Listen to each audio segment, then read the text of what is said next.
Pas de trêve, même à Noël, c'est le message envoyé à Vladimir Poutine. Pour l'Ukraine, les Ukrainiens ont passé leur 24 décembre et une partie du 25 sous les bombes. Regardez cette carte. Les Russes ont lancé une vaste attaque de drones et de missiles sur tout le pays. 6 régions touchées hier soir, cette nuit, ce matin, faisant 2 morts et des blessés. Regardez ces images de dégâts. On est notamment dans la ville de Kryvyi. C'est la ville d'origine de Volodymyr Zelensky, là où il est né. 1 mort dans cette attaque, 17 blessés. Alors on va partir cette fois du côté de la Russie, là où les Ukrainiens attaquent.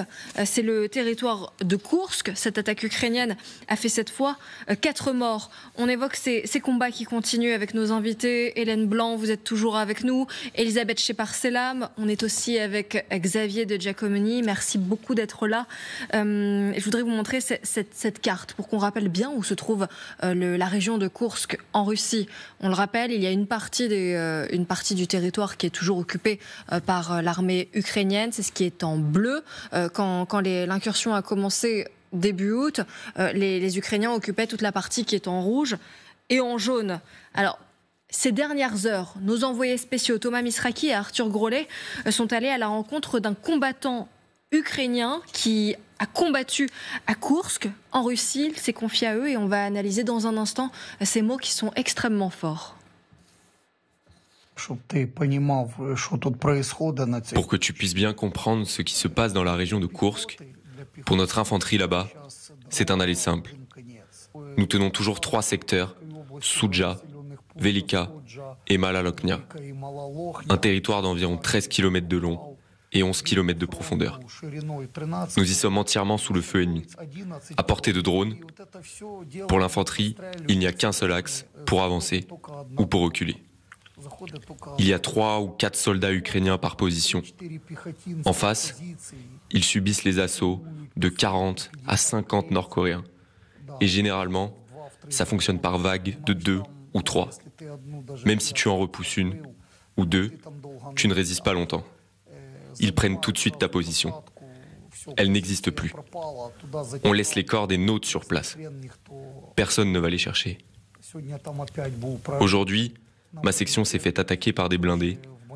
Presque tout le monde est mort. Je ne connaissais même plus ces gars. C'est la 3e ou 4e vague de remplacement dans notre unité. Il faut se replier. Tout ça, c'est de la politique de merde. On dit qu'on n'est pas comme les Russes, mais on fait pareil. Il y a des arrivistes, des abus de pouvoir, des ordres criminels qui sont donnés. Pour résumer, ce merdier va s'intensifier. Ça ne va pas s'arranger. Pourquoi ? Parce que Poutine veut annoncer qu'il a libéré Koursk pour le Nouvel An. Pour que tu comprennes bien ce qui se passe, dans ma compagnie, 75% des gars ont déserté. Tu veux savoir pourquoi ? Parce qu'on a demandé à des artilleurs de devenir des fantassins. C'est vraiment la merde, mon ami.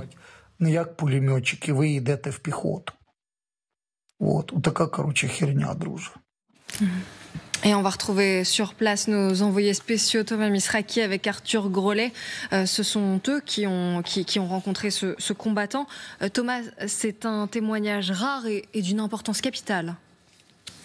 Ce témoignage, il est important pour plusieurs raisons. D'abord parce que c'est une parole libre. Les soldats que nous rencontrons régulièrement sur le front font très attention à ce qu'ils nous disent. D'abord parce que nous sommes un média étranger, qu'ils ne veulent pas mettre leurs proches en danger et qu'ils ne veulent pas livrer non plus trop d'informations à l'ennemi. Il est important aussi parce qu'il émane d'un soldat avec beaucoup d'expérience. C'est une personne de plus de 50 ans, un ancien avocat qui se bat depuis de très longs mois sur le front et qui a participé à des batailles épiques comme celle d'Avdivka. Et la raison pour laquelle il nous parle, c'est qu'il veut éviter les erreurs qui ont été commises par le passé, comme par exemple à Bakhmout, où des soldats ukrainiens ont été sacrifiés en nombre pour faire face à l'ennemi. Il estime que l'Ukraine doit se retirer de cette région de Koursk de manière rapide, parce que selon lui, Vladimir Poutine, ses troupes et les Nord-Coréens feront tout pour libérer cette région avant le Nouvel An.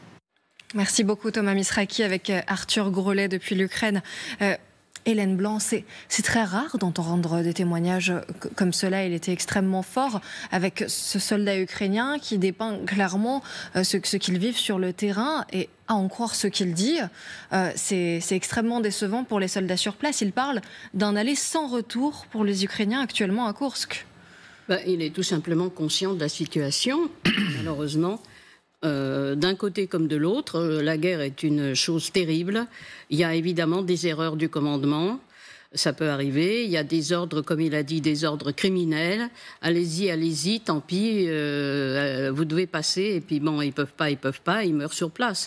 Bon, je veux dire, le problème, il est là, c'est que d'un côté, on a un pays démocratique, ou en tout cas qui se dirige vers la démocratie autant que faire se peut, et qui essaye quand même de protéger un peu ses soldats, dans la mesure du possible. Et de l'autre côté, nous avons quelqu'un qui envoie les Russes au combat par vagues. C'est de la chair à canon. Et les Nord-Coréens qui les ont rejoints à Koursk sont également maintenant de la chair à canon. Absolument. C'est-à-dire ils ouvrent la voie. Et quand ils sont tous morts, les Russes arrivent derrière, et là, ce sont des bataillons plus expérimentés qui savent faire la guerre. Le problème, c'est que les Nord-Coréens n'ont pas été préparés à cette guerre. Pour eux, c'est... Et en plus, ils ne parlent pas le russe, donc je veux dire, je pense qu'ils ont des problèmes de communication. On sait que Vladimir Poutine n'accorde pas beaucoup de valeur à la vie russe et à la vie nord-coréenne. Néanmoins, ce qui nous frappe dans ce témoignage, Xavier, c'est que ce soldat, finalement, dit mais on n'est pas comme les Russes, mais pourtant on fait quand même pareil à bien des égards, notamment dans la région de Koursk. Non, ce témoignage est extrêmement poignant, et on sent bien le soldat qui est resté longtemps sur le front, qui a vu ses frères d'armes mourir, et qui se demande finalement pourquoi. Parce qu'effectivement, la situation est difficilement tenable pour les Ukrainiens. Il faut voir quand même qu'ils tiennent le territoire russe. Alors aujourd'hui, ils en ont perdu plus de 50%, hein, mais ils le tiennent depuis le mois d'août dernier. Ça fait quand même... plusieurs mois, 5 mois, oui. Qui tiennent ce territoire sans que l'armée de Vladimir Poutine puisse réellement réagir. Elle a mis beaucoup de temps à réagir. Là, on sent quand même, quand on regarde les combats de près chaque jour, qu'on est arrivé à un moment où, en plus, avec l'appui des 10 à 12 000 soldats nord-coréens, elle commence à pousser de manière extrêmement forte.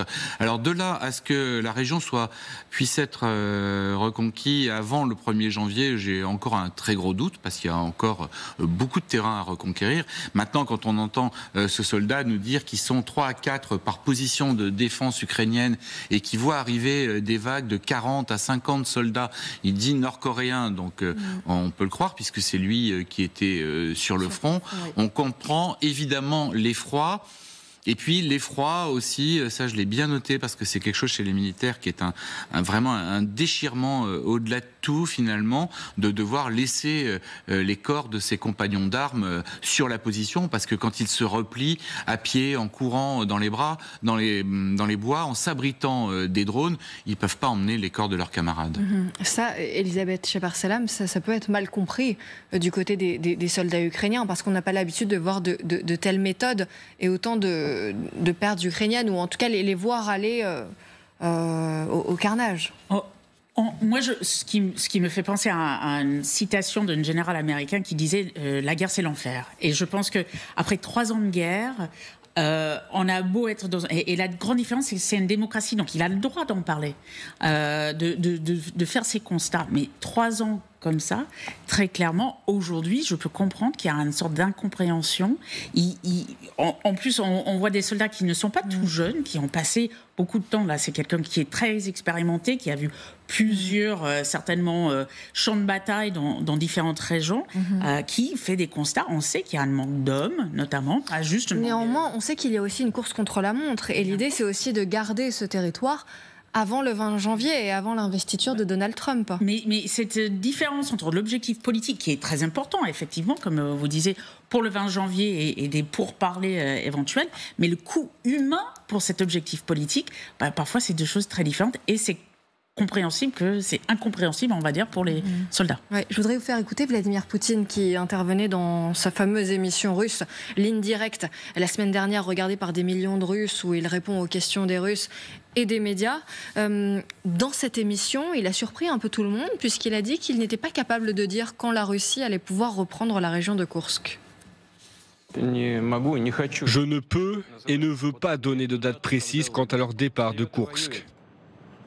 Nos troupes sont actuellement engagées dans le combat et les batailles sont intenses. Il n'est pas possible de déclarer une date précise car nos troupes peuvent m'entendre. Si je devais donner une date, elles se donneraient beaucoup de mal pour la respecter, au risque de ne pas tenir compte des pertes. Ouais, c'est quand même un terrible aveu d'échec, Hélène Blanc, c'est ce que vous disiez. Il n'arrive pas à reprendre son territoire alors que ça fait, enfin on le disait, ça fait 5 mois. Il ne peut pas donner de date puisqu'il n'en sait rien. Je veux dire, il ne peut pas donner de date, c'est normal. Est-ce que ça va être dans 1 mois? Est-ce que ça va être dans 3 mois? Personne n'en sait rien. Mais ce que je sais, c'est que les Ukrainiens s'accrochent parce qu'un jour, s'il y a des négociations, peut-être ce territoire pourrait servir de monnaie d'échange à un autre territoire occupé par les Russes, sait-on jamais. Cela dit, on en est loin, à mon avis. Mais ce qui m'a aussi vraiment fait tiquer et qui m'a choqué dans son fameux discours, c'est quand il dit qu'il s'ennuie quand il ne se passe rien. Donc il y a une guerre, alors tout va bien. Là, la vie est belle, quoi. C'est extraordinaire de dire des stupidités pareilles, franchement. Xavier ? Oui, il peut dire ça depuis la première guerre de Tchétchénie, puisque l'enfer était aussi sur les Tchétchènes pendant 2 guerres. Évidemment, il ne peut pas donner de date, parce que c'est bien plus compliqué que ce qu'ils avaient imaginé au départ, les Russes. Il espère que ce sera avant l'arrivée au pouvoir de Donald Trump et avant l'ouverture d'éventuelles négociations.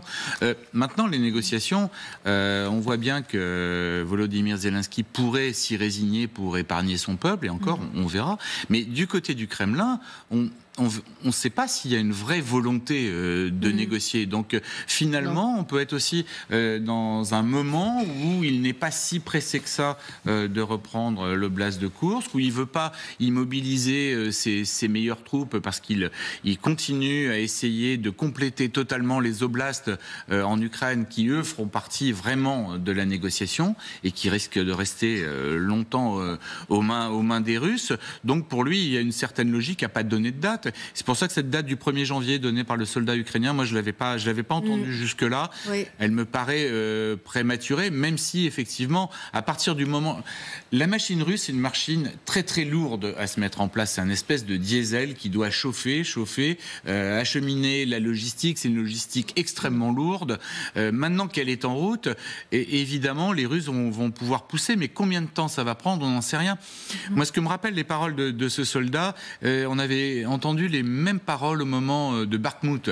Pourquoi tenir Bakhmout, adressé aux politiques de Kiev qui, d'après certains soldats ukrainiens, faisaient mourir des soldats sur le front alors qu'en fait ça servait à rien.